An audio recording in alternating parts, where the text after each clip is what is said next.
into the main event. Going from kaijus to cowboys to kaijus and dinosaurs with the Valley of Gwangi. Cowboys and dinosaurs, not kaijus and dinosaurs. What? Oh yeah, cowboys and dinosaurs. I'm sorry, I messed that up. Yeah, the 1969 movie. Really interesting movie. It's got the Ray Harryhausen special effects. With a pretty interesting cast. Gilligan I believe she's an Israeli actor. She plays the female lead of T.J. Breckenridge, and then we have Gustavo Rojas as Carlos, and then our main male lead is James Franciscus, who plays Tuck Kirby. I mentioned Gustavo Rojas as Carlos because he got dubbed over, and so did Gilligan. Her accent was apparently really heavy that they just dubbed over it, even though she spoke English. And same thing for the actor who played Carlos. His voice actor actually got credited. Hers didn't. Which I think is kind of weird because there's also... It's kind of similar to the whole Linda Miller thing with King Kong Escapes, where because she wasn't an actress, she was a model at the time, that there was a whole like Actors Guild thing where she wasn't allowed to be talking or whatever. Basically, the entire cast in that movie was dubbed over except for the main character. The main male lead. Yeah. But, like, she spoke English. She spoke her lines in the movies perfectly fine, but they dubbed her over just because some weird... Because they want Rankin Bass to do it, basically. Yeah. This movie, I felt like, while lacking on plot, was an absolute masterclass of the Ray Harryhausen special effects. About 2-3 weeks ago, I watched Beast from 20,000 Fathoms, which is about like 10 years, actually almost 15 years older than this movie. Around there. Let me see when that came out. But anyway, you can really see the difference in these two movies. It's, you know, it's so much more impressive in Valley of Gwangi, the stop motion. It's very cool, and of course the main thing that everybody always talks about on this is the dinosaur, I guess I forget what they call it, like the rodeo where they're like capturing it with all these ropes. Yes. It's such an impressive sight to see because it's like the story behind how they actually filmed that was actually 6 months of work. Yeah, to do that, and basically what they did was, I mean, we can talk about it when we get up to there, but essentially it involved jeeps, ropes, and then 6 months of Ray doing stop motion photography and just doing cell animation over shots, and it was just insane. Yeah. But, yeah, I guess do you want to start getting into the plot, or is there anything else you wanted to get into? Well, just one of the other like interesting facts about this movie is it did receive a comic book adaptation as well. I was kind of trying to seek it out. It's a bit pricey, the comic book adaptation. It's supposed to take place in Mexico. It was filmed in Spain, and this was actually written by Willis O'Brien, who worked on the King Kong special effects back in 1933. It was originally going to be called The Valley of the Mist, and it was going to serve almost as a sequel to King Kong after Son of Kong, or like a follow-up movie to sort of be in the same universe, I guess, maybe. But it got scrapped, and he tried to bring it back a couple of times. He ended up doing the Mighty Joe Young movie in 1949 instead. They did do some like test shoots around that time to do this movie. He passed away in 62. Yes, 62. And then they created this movie. Finally got picked up 7 years later in 1969, and out came this in 1969. So it's got a pretty interesting legacy. It was almost 36 years in the making, this movie. Considering after Kong, it started being worked on right after Kong in 33, and it came out in 1969 after Willis O'Brien had passed away. So, pretty fun little fact there. It was a movie that, like, at least in the special features that I saw, because they had an interview with Ray Harryhausen, and he was like, they were looking for a movie to make, and he came across the Valley for Gwangi original script, and he was like, I think this is a really good project for us to do, and they ended up having like the script readapted. Yeah. I guess to make it a little bit more modern. Yeah. At that point, it was quite an old script.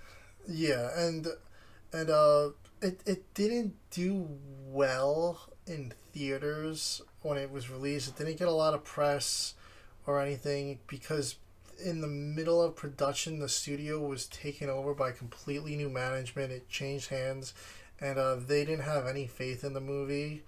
And a lot of the cast and everyone were kind of bummed that happened because they felt like there was a lot of people at the time that would have liked to see the movie, but there wasn't just, like I said, there was next to no anything done for it. It was just like, here, it's in the theater, nobody knows about it. Yeah, well, it was during that weird Warner Brothers 7 Arts phase in the 60s, so it was, again, Warner Brothers still going through this awkward, we bought a company and we don't know what to do with the movie space.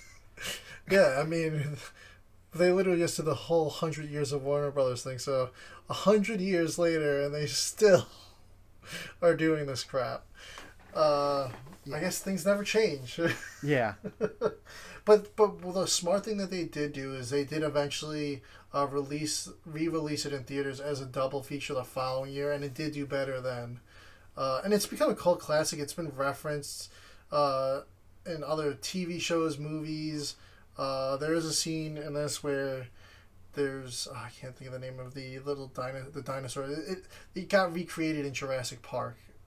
With a T-Rex eating this dinosaur. So it's referenced quite a lot. It's been in a lot of TV shows as a little background thing showing on the screen. So it's definitely got some very famous shots in it with Ray Harryhausen's special effects.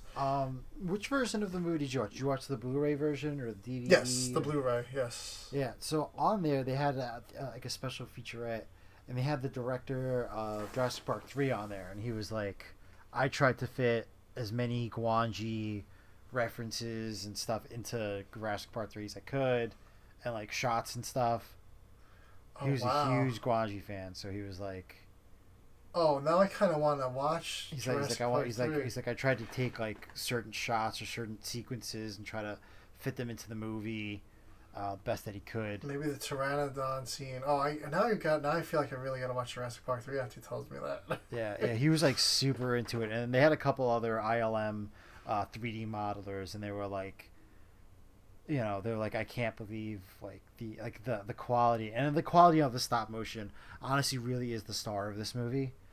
Yeah, it's really good, and this is a great Blu-ray transfer. Guys, don't sleep on these like Warner Archive. I know a lot of people say that they're like, they're kind of like, they're very basic releases. This transfer is absolutely amazing. It looks great. No, probably the best you're ever going to see this movie. No, it is a damn good looking movie. Yeah, and like special effects is definitely the star. I don't know if I should I'll get into it after the movie about how I felt about the people of this movie. I feel like this movie is lacking on plot and characters that mean anything. You don't care about any of these human characters. I absolutely was frustrated with every single human being in this movie. I mean, we've talked about Gorgo having all around cast, not cast, the characters always come off as terrible human beings. I feel like this movie... But at least in Gorgo, I was like, yeah, you're getting yours. In this movie, I was just so like... whatever. Yeah. I was just like, I when the movie ended, I was angry. I was like, these damn people. I was like, yeah. I'm like, I hate them all. I was just like, I really don't care about any of these characters. Yeah. To be honest with you. With that said, I think we should dive into the story so that everyone can understand my frustration with the characters. Yeah. So it starts off with this guy. He's running through like the desert. He's got this thing in a bag, and it's like making all these like pig and horse noises, and it's like a little bag, and he's like running. He's like, you don't know what happened to him. He's got blood on him. Oh yeah, and he just kind of like falls down into like a little pool of blood, a little pool of water. The bag's like outside of it, and then in comes Carlos, and he's just like, oh, like take That's this my bag. brother Miguel. Yeah, My brother Miguel. He's dead. Yeah, and I don't really care. And Miguel's last words are Gwangi. Yeah. And then this blind lady, this gypsy lady, who's got a whole brigade, and Carlos was part of this brigade originally. She's like, send it back. She's like, everybody will be cursed if you don't return it to the valley. And he's like, nah, lady, I'm taking this. Yeah. And then we jump ahead and we see the whole Breckenridge Wild West show is coming to town. It's like a whole circus coming to town, you know? It's back in the day. You've seen it in some movies, almost like Pinocchio. Like when the circus comes, it's like a whole parade. And that's what's going on now. There's people dressed as cowboys, Indians, shooting fake guns in the air, doing tricks, acrobatics. It literally looks like a circus. It doesn't even look like a Western show. It just looks like a Western-themed circus. Which is basically what it is, honestly. Yeah, like they have like a wagon corral reenactment and yeah, all this stuff crazy. Like they set wagons on fire and yeah, they're having horses take fake falls, and like I'm watching this movie and I'm like, ooh, the PETA people are not going to be happy. Yeah. I was like watching this and I'm like, the stunts that they did in this stunt show within the movie was actually pretty impressive. Like, yeah, like I was actually very I would say the animation and the stunts for the Wild West show with the horses and everything were pretty crazy. Like, you have these guys like jumping horse to horse, jumping from wagons, doing guys like literally flips in on a wagon that's on fire. Yes, they're literally in a wagon that's on fire. They're doing some pretty crazy stunts in this movie. Right off the bat, like that must have been like a massive crew of stuntmen, or it was just some people that maybe it was circus people. Like I said, it was kind of like a circus. Yeah. But so they're coming into town, and so is this guy Tuck Kirby, who is our lead male actor for the movie. I honestly think the guy's a scumbag the whole entire movie. Yeah, He almost seems like he's going to redeem himself a couple times, but yeah, he's just out to make a buck the whole movie. So basically, his whole motive right now coming in is he wants to go to Breckenridge's, which is his ex. I guess he used to work for them. TJ Breckenridge is the female lead that runs the show, the Breckenridge Wild West show. He used to work for them. He was going to, in his new job that he does, his own business, he buys acts and sells them to other circuses, mainly P.T. Barnum and Bailey. Yes. Circus. So he just like gets like a finder's fee or whatever to get them to transfer over to a different show. So that's why he's here. He wants to take TJ and her horse act because she's the main event. The Wonder Horse. He doesn't even want TJ. He just wants her horse. Yeah, So just the horse. Yeah, and it's just it's like such a weak plot to begin with. So yeah, and then when he arrives in the town, there's this boy Lope, who's probably the only redeemable character in this whole movie. It's just a little boy. Oh, he's better than the Gorgo boy. Yes, he's at least a little loyal. He's got no family, it seems like, and he's just looking to make a buck. And he's like really pushing Tuck, and Tuck's like, all right, I like your persistency. You're a go-getter. You're a businessman like me. Tell me where the stadium is. And he negotiates the money. He's like, yeah, I'll take you to the stadium. So they take him to the stadium. And outside the stadium is Champ, TJ's very overprotective assistant. He used to work with her father when he ran the show, but he had since passed away. So I guess he feels like he's got that job now as a father figure for her because they were good friends. So he's like, "What are you doing here?" And he's like, "She's in the middle of her grand finale. You get out of here." He's like, "I don't." He's like, "You're terrible to be around her. You shouldn't be here." But Tuck is like, I hear he hears the music for her grand finale playing, so he goes into the stadium, and TJ is climbing up this giant like wood platform they built with her Wonder Horse, and the grand finale is they light this big wood barrel, a pool, and she's gonna jump into it with her horse, and the music's just playing. And they're playing, and she sees him and just stops and is just like staring, like hesitating. And now the whole stadium's like, all right, she's just kind of standing up there doing nothing. And the band's like, yeah, she's still there. Keep playing. Yep, yeah, she still didn't jump yet. This was one of the issues that I had with the movie was that the movie's 95 minutes long. I felt like they could have cut this down 15 minutes, the whole movie. I feel like there's some sequences in there that just lasted way too long. Yeah. So she jumps in, and that was an animated scene where she jumps in. It was a figure horse and a doll. Yeah, don't worry. They didn't actually make a horse jump 20 feet straight down. Yeah. Yeah, Peter really would have had a field day with this movie then. But, she jumps down. Tuck goes to her room. She doesn't want to see him. And she's like, "Would you mind leaving? I have to get undressed." He's like, "No, go ahead. You can get undressed." And he stays there, and she just goes behind her little curtain and gets changed. And he gives his whole proposal about how he wants the Wonder Horse and whatever. And she's like, "Nope, I want nothing to do with you. You left me, blah, blah, blah." So he sets out and hits the road with Lopi. And they encounter this Professor Bromley just wandering the desert. His horse Rosita, no, not his horse, his mule Rosita abandoned him and kicked him in the chest. So Lopi's like, "All right, I'll help you go get her."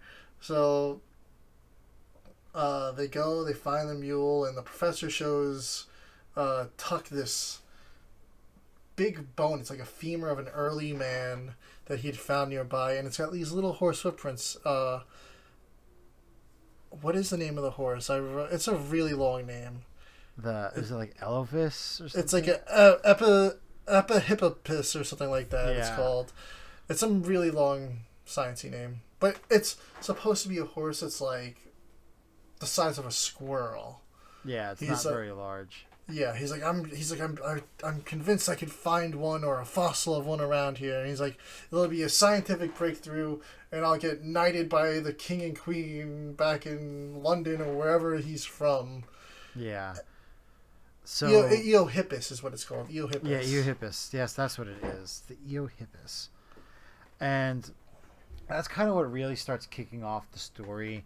So Tuck is talking with TJ. And she's like, "Well, I don't want to sell you the Wonder Horse," because she's like, "That's just the beginning of the act. We're going to be rolling out a new act soon. That's going to be the real finale." So she reveals that she has the Eohippus, and that was the thing that was in the bag that Carlos took from his dead brother that he didn't care about. And Carlos sold it to her, but him and his whole crew were still hanging out at the circus for some reason. Even though they're like gypsy people, now they're part of the circus, I guess. Yeah.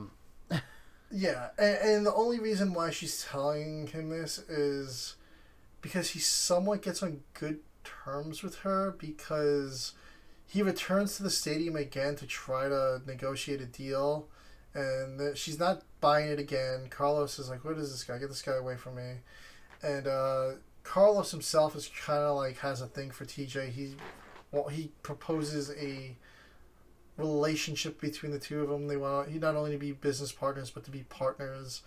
And TJ is like not having it. And then Tuck kind of like swoops in and like, "Hey babe," like, and trying to act like she's still his girlfriend.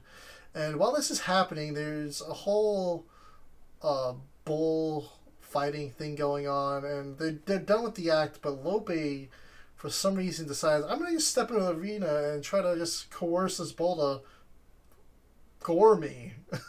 Yeah. And they're standing there like, whoa, Lope. So Tuck runs in to help him and begins running for the bull, and he gets caught by the bull. And then Carlos and the crew get in there and they help him. So she's cleaning him up, and she's like, oh, he saved that little boy. He's a good man now. And he kisses her, and that's when she sells out all the info about the Eohippus, saying that's going to be her big act. El Diablo is what they're calling the horse. Yeah. So, and again, some really cool effects from the horse walking around and stuff. Like it's really good.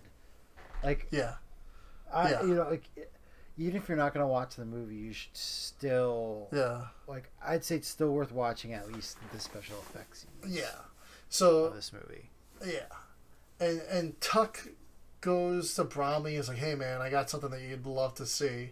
So he sees, he's like, oh my god, it's an Eohippus. He's like, I would love to know where they found this. And Carlos is like, I'm not going to tell you. He's like, I'm not going to tell you. So he's like, oh, but he finds out that it was found by the gypsy crew. So Professor Bromley seeks out the gypsy crew, and they're like, all right, if we can find more of these, we can make more money. And the gypsy lady's like, we're not having any of it. So Tuck's like, fine, whatever. We can't have two of them to make even more money. So let's head back. So Tuck leaves, but Bromley stays behind and talks to the gypsy lady that runs the crew, and it's like, listen, I could tell you where the horse is so you can return it to the valley. Bromley's plan is to have the gypsies steal the horse and then follow them back to the valley so he could find whatever he likes there. So, at first you'd think it's a nice scientific research, but he wants this glory for the king and queen. He wants to be this revered scientist and gets all this award and praise for these major breakthrough discoveries, and he wants more. He doesn't want just the horse. He wants more. So, back at TJ's show, Carlos is just locking up and gets jumped by the gypsy crew, gets knocked out, and then Tuck catches wind that this is going on, and he takes off after the gypsy crew and begins chasing. When Carlos gets up, he sees Tuck chasing them. And when Champ and TJ arrive and hear the whole scuffle, they're like, what happened? And Carlos is like, your guy Tuck stole the horse. Yeah, which I was like, I understand he got hit in the head and stuff, but like, he knew it was his crew. Like, yeah. I don't understand. He knew all those guys. Why would Tuck be working with the gypsies? He said that because he wants TJ to turn on him. Because he wants TJ for himself, because he sees what's going on. He sees Tuck's involved with this. Tuck's in on the secret. So they're like, oh. So, like, unless they just got up to Tuck and killed him immediately, it was a lie that wasn't going to last. Yeah. Like, I don't get it. And then after this whole makeup thing, too, like, TJ was talking to Tuck and about why he left her, and he's like, he gives her this whole like BS story about, he's like, I'm a peacock and I need a flutter. But he was like some analogy about horses. I need to spread my wings. He's like, I'm a wild horse and I need to just do my thing and run free. But now he's like, I'm ready to settle down. He's like, I want to get a ranch in Wisconsin and settle down, because she's all hyped on this El Diablo horse show, and he's like, nah. He's like, we don't need the fame anymore. He's like, we'll do one show, you sell the circus, and we're done. We'll settle down. And she's like all for that. She's all happy about this. And I think it's very weird that, like, all of a sudden he's like, yeah, I could just come back to you and claim you as my wife now. Now I feel like I've lived my bachelor life. I'm a successful rich man. I'm like, going to make more money off your horse and your riches and your show. And she seems like kind of for it. She's like, all right, yeah, we'll do the one last hurrah show. I'll get my money and we call it quits, and we'll try to settle down on our ranch. And then all this ensues, and now Tuck's on the run, and she's like, he betrayed me again. And so Tuck's chasing the gypsies, and the professor chases Tuck. And Tuck, for some reason, just decides to take a rest while he's on this chase. And so does the professor. So does the professor. I'm just gonna just lay right here, even though I'm trying to track down. It's the weirdest thing. The group two of them just like pick like a boulder to lay next to.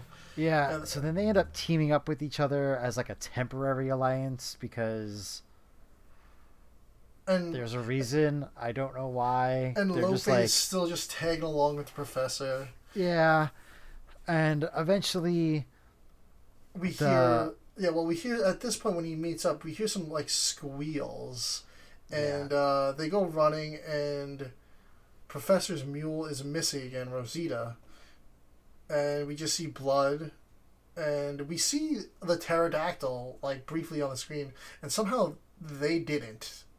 Yeah. They're like, what happened? And the pterodactyl, I guess, is leaving the valley. Yeah, the pterodactyl Gwangi, is, yeah. But nobody else has ever seen this pterodactyl ever. Yeah. Preying on anything outside of the valley.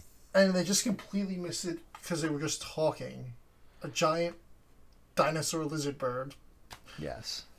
I don't quite understand that seems how that worked really either. weird. They're like, what happened? Because in the movie they really make it seem like when you're in the valley, that's where the dinosaurs are. Yeah. And then once you leave the valley, the dinosaurs are not there anymore. Yeah. So it's like almost like a magical portal type of thing, but not really. Not really, but like they are exclusively in that valley. Yeah. But except for the pterodactyl in that one scene, but nobody ever sees it ever again. Yeah. And luckily the professor had a horse this time and not the mule. Lope was the one riding Rosita, which I don't know how he missed the pterodactyl too, because he was there. So Lope jumps up on the horse with the professor now, and they keep following the tracks of the gypsies. At this point, the gypsies have released the horse into the valley, and they've pieced out. Think they've completed their mission.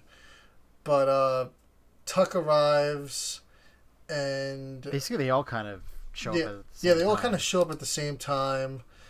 And then you have a group of cowboys, and none of them have a lasso ready for this mini horse. No. What was the plan?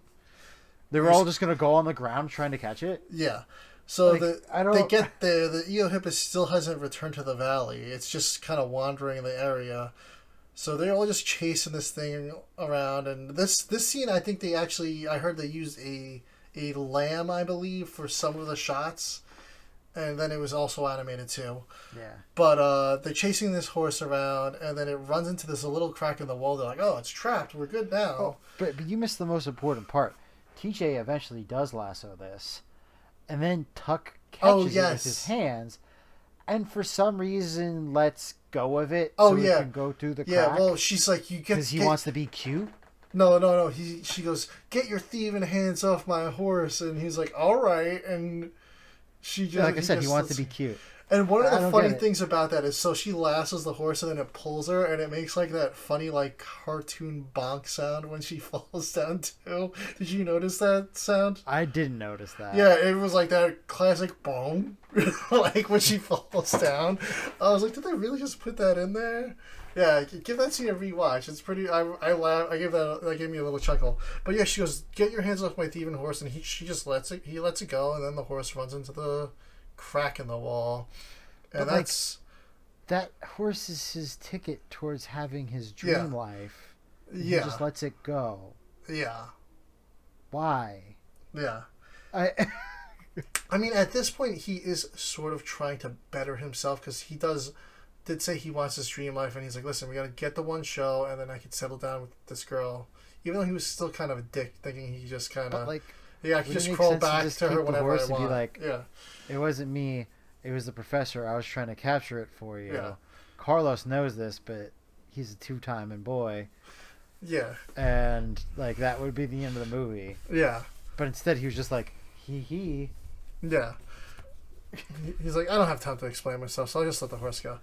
So, yeah, he lets the horse go. Champ goes into the crack and discovers there's a big valley on the other side that horses can fit through in walkways.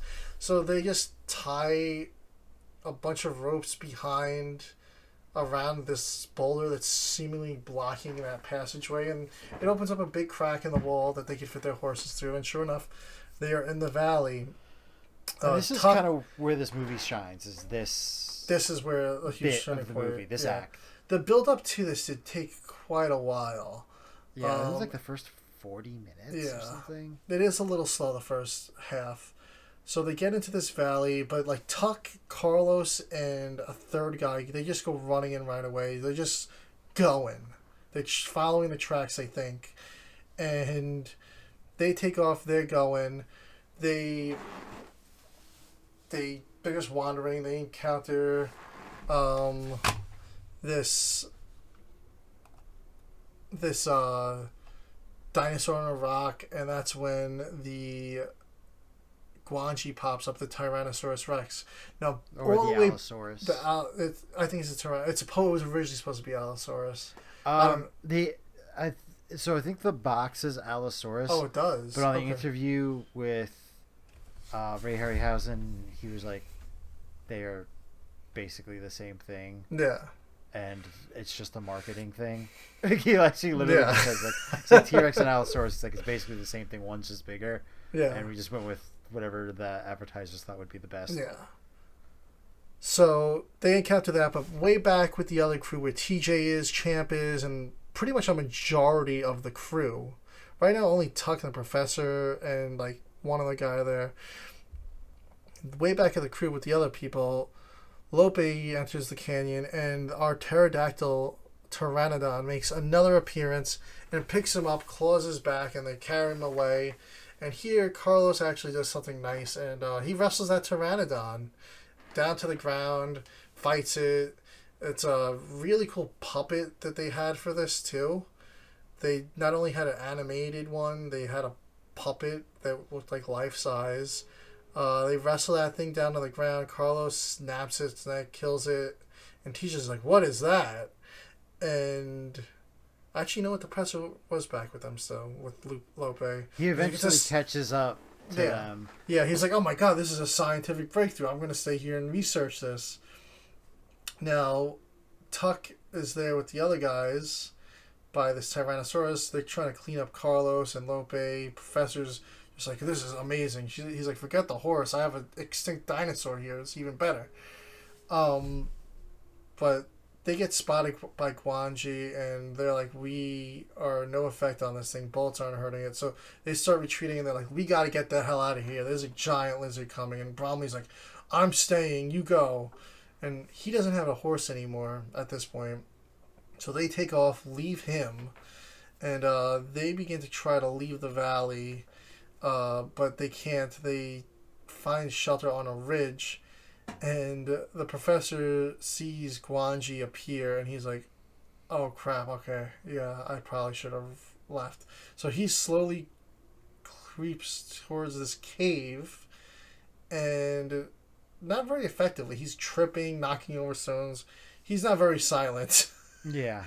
And then a Triceratops also appeared that was chasing another member of the crew who kind of got separated. He shot at it, had no effect. And it looks like the two of them are going to face off. It looks like we're going to have Gwangi versus the Styragosaurus. The professor's all hyped about it. But then the two of them kind of just turn face and both go their separate ways. Like, we're not going to do this fight. They both kind of chicken out. And back at the camp, Tuck's building like a trap. He somehow managed to dig a giant hole with Carlos, it appears. It looks like it's literally him and Carlos. And this is a gigantic hole. And they cover it with these branches. And the rest of the crew members are just kind of chilling up on this mountain ridge overlooking that in like another cave around a fire. TJ's there, Lope's there. They make this trap. They're like, "Oh, if one of those things comes, we're going to catch it." So they go up in the cage, and Champ's looking at the ammo, and he's like, "You loaded the guns with the blanks." He's like, "That's why these weren't affecting the dinosaurs." So the whole time they have all these guns loaded with blanks, and the guy's like, "How am I supposed to know?" It's like, they look the same to me. Yeah. And then this guy later got a job on the film set with, oh my god, I'm going to make a terrible joke, but I can't remember the actor's name. Oh, God. Alec Baldwin. Alec Baldwin. How are you supposed to tell the difference? God. You went there, huh? Yeah. But yeah. Yeah, but I thought this was going to be a plot point for the movie. Like a oh, this is going to come up later. Like type of thing. Are we going to use our guns later? But real the scene gun. later when they had their guns, they seemed to either just have terrible aim or real guns seemingly had no effect either. Yeah. I was a little confused. The ending of this movie really frustrates me, but we're working our way there. And that is also probably about 10 minutes too long. Yeah. So the trap goes off, and they discover the professor's in the trap. He's like, I fell in a big hole, and they all have a chuckle and laugh. Next morning comes around, Tuck's like, I'm going to go get some water by myself. So he goes down to the little river, and his horse is freaking out while he's trying to fill his bottle, and he looks up, and there's Gwangi. He hops on the horse, takes off for camp. He's like, we got to get the hell out of here. And that's when the epic lassoing scene takes place. But that's shortly after the Styracosaurus appears again, and this time they fight. Pretty cool fight. Gwangi wins, ultimately. The Cowboys, for some reason, were helping Gwangi. I mean, I was so confused. There's a professor, a paleontologist right there that knows these dinosaurs, right? Sure, the Styracosaurus has horns. It's big. Not as big as Gwangi. It's also a herbivore. You would think the professor would be like, hey, shoot that one instead and try to keep this one alive, because this one's not going to try to eat us at least. And we can fight it. I was very confused. I was like, oh, he's going over with the spear. He's going to do something. Oh, he just threw it at the Triceratops. Yeah. And, oh, Gwangi just killed it. Yeah. Yeah, that was like a very strategic mistake in my opinion. But then at this point they're like, let's try to lasso Gwangi and capture it. And the scene is a really long scene. It's a very long scene. It is very long, but it is very impressive. So essentially the way they filmed this was they had the actors lassoing a Jeep, and that was what was kind of causing the back pull forward and back with the ropes. And then Ray Harryhausen basically had to stop motion cell animate over that footage frame by frame to do all of that. So it took about 6 months for him to do that. Yeah. Because it's like, oh, he might get 15 seconds of footage done in a day, maybe. Which, when you think about that, 15 seconds, that's 24 frames per second. You're talking a couple hundred pictures a day. Yeah. That's a lot of damn work. Animated. And he didn't just, like, the animation on this, it's just not like, oh, I'm going to go pick up this phone over here. It's like, no, like, well, what would the T-Rex be doing? Be moving its tail. These wrinkles would be moving. You know, like, it was very animated and realistic. It was very detailed. The movements. And so it wasn't just very, like, angular and simple or, like, one-track minded. It was very, like, well, how would the whole anatomy of this dinosaur be working? Yeah. That was one of the things about anatomy. When they kill the Styracosaurus, after it's fallen, it is still breathing. And that model they filled with like a balloon to simulate it slowly breathing and dying. Yeah. So that quite impressive. They do end up lassoing Gwangi, but it ends up snapping the ropes, and they decide, all right, this isn't working. We just have to get out of here. Yeah, so they just gun it for the exit to the valley. They were able to just fit their horses through. Gwangi's too big, so he's not going to be able to chase them through that hole. But he decides, screw it. So Gwangi just Leroy Jenkins it and runs through that mountain, and it causes a collapse because he's too big for that hole. And a boulder bonks him on the head and knocks him out. And they're like, we have our new main attraction. So they just MacGyver this ghetto cart together, and they tie him up and lasso his mouth shut, and they're dragging him back. And they are met by the gypsy lady once again, and she's like, you must return him to the valley. She's like, you've cursed us all. She's the curse of Gwangi. Yes. Now, we're going to cut to the next scene because they just say, yeah, right, lady. Yeah. And next scene we have, they're probably, I'm assuming Mexico City, but they just go, like, That's one thing. They don't want to say that they're in Mexico in this movie for some reason. I think They are supposed someplace south of the Rio Grande. Yeah. Someplace. There's not many places south of it,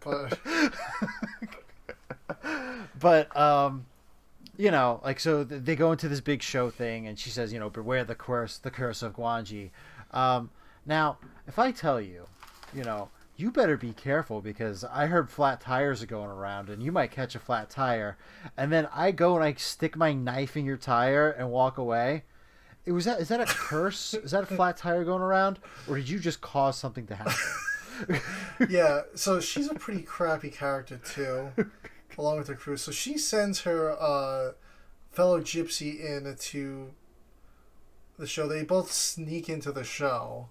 And press is there, and they're like, all right, line up for the big shot. So he's in there. He sneaks to the cage. The whole show's going on. Prior to him, they have elephants now doing handstands and all this stuff. And they're trying to get the elephant into the cage, and it's kind of like giving them a hard time. So they know the elephant just senses something is up with Gwangi. That's because the gypsy's inside, under the big curtain, loosening the connectors to the cage. And sure enough, Gwangi gets loose, and it doesn't go good for that gypsy. He gets eaten, and that's the first thing you see when the curtain lifts. And Champ's like, put the curtain back down. Put the curtain back down. We don't want people seeing this. But for some reason, they have this curtain rigged up to a hot air balloon. Yeah. So they can't bring it back down. Yeah. Prior to this, though, TJ and Tucker are in the yes. office. They're talking, and basically she's big shot business lady now. She doesn't want to settle down. She wants to go on a world tour now, so now she's become the greedy bastard. And she's like, the professor's like, we have real science that we could be doing here. And she's like, well, you can do it on our world tour. You can just come with us and do your science there, because that's how science works. And then he's like, I'll see what the king and queen have to say about this. Yeah, while they're in Mexico, yeah. by the way. I mean, someplace south of the Rio Grande, not Mexico. But anyway, and like this Lope's and like clearly, like, they're American people. What is the king and the queen gonna do? This isn't like pre-Revolutionary War either. Yeah, no, I'm assuming the time period of this is supposed to be like late 1800s, early 1900s. Yeah, I'm assuming that's what like the time frame of this is supposed to be. So they, Tuck leaves because he's fed up with it. Lope is apparently the only person that can talk sense to the TJ to go after him. So she leaves the show to go after him, and they go walking off into the distance, happily ever after, right? Apparently not. So they walk off. They're not at the show anymore. Gwangi gets out. Really cool fighting scene with the elephants where we're seeing, well, first off, Gwangi's just eating a guy when the curtain goes up.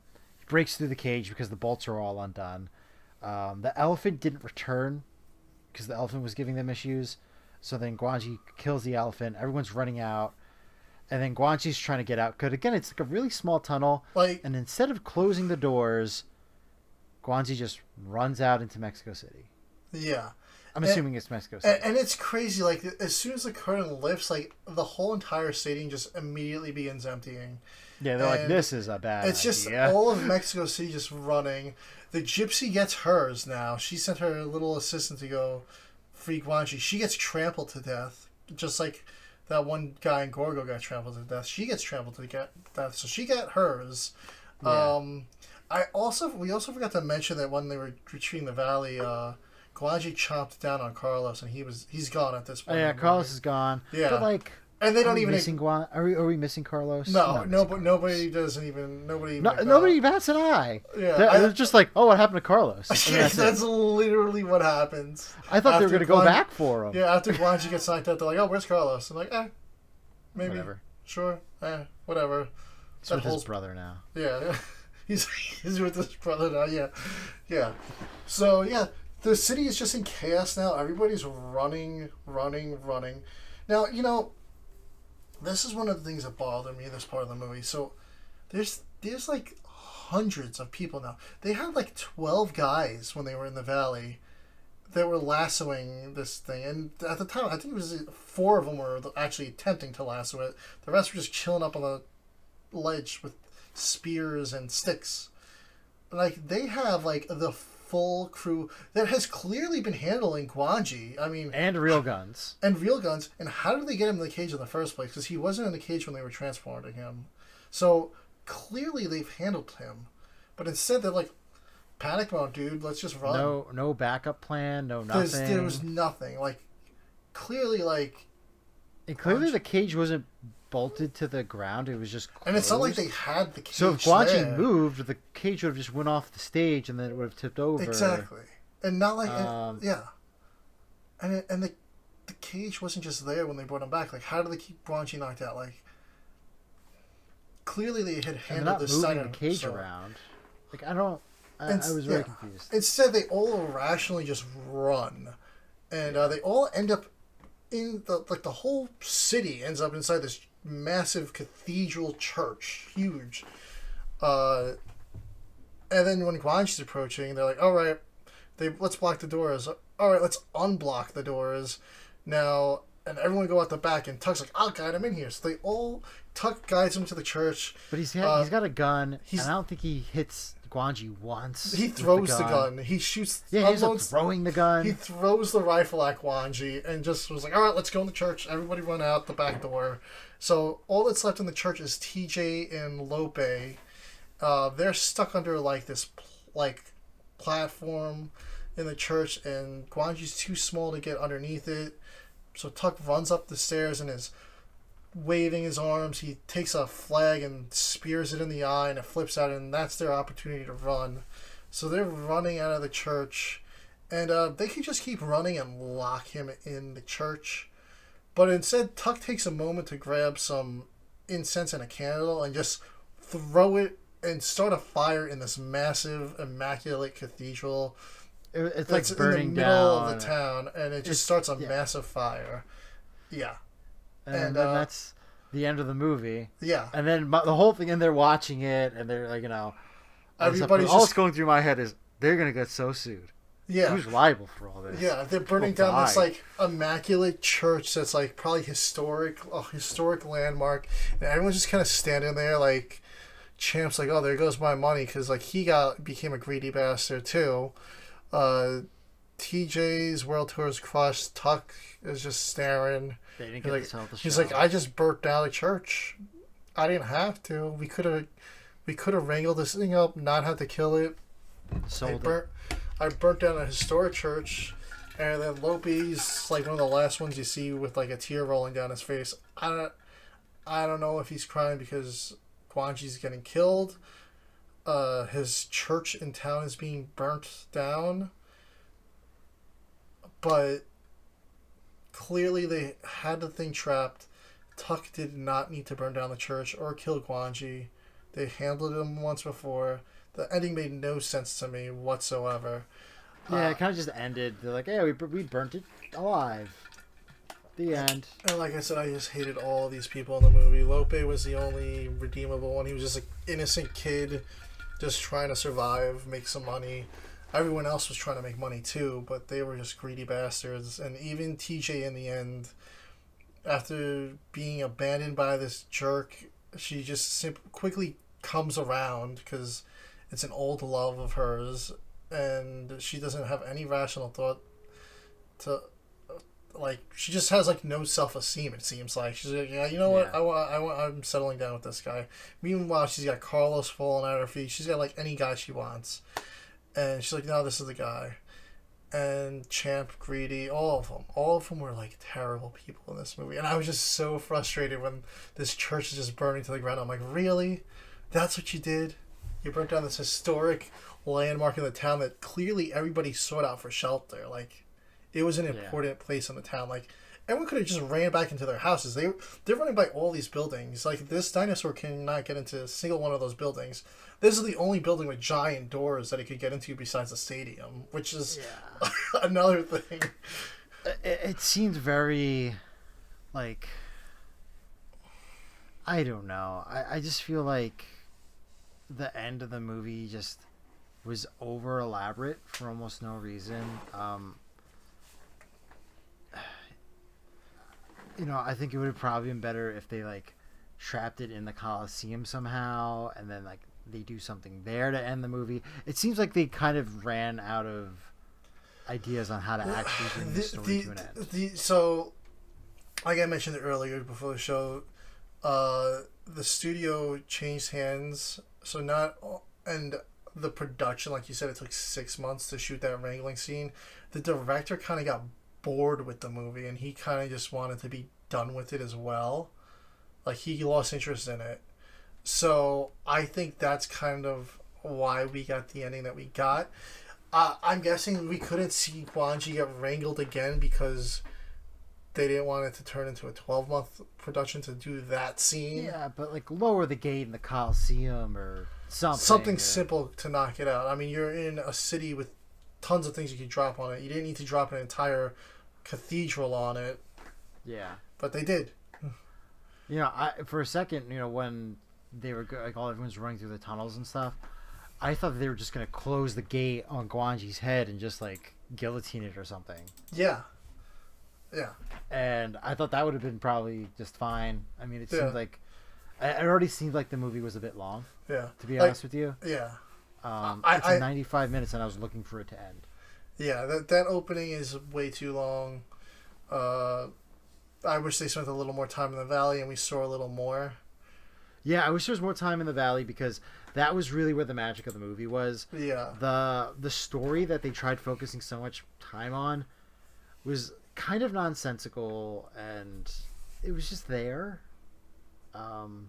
Did anybody really care about T.J. Breckenridge's horse show and the success of it? Like, that's what they really focused on, like, was trying to save her, like, Western show.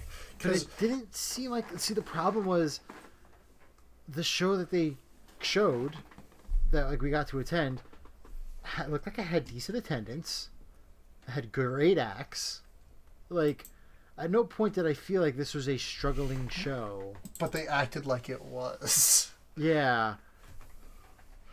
Yeah, business just isn't what it used to be. You show the crowd, and it's just like a handful of people there. Like, no, it seemed like it was pretty well attended, and it was going through town, and people were excited to go see it, and they had the arena, and yeah, I was a little confused. Yeah. Oh, jeez. So there is another movie that's another cowboy dinosaur movie, The Beast of Hollow Mountain, which was sort of a precursor to this movie. So I'm kind of curious if that has a little bit of a better plot. Maybe the next Kaijus and Cowboys issue will cover that when we review Kaijus and Cowboy issue 4.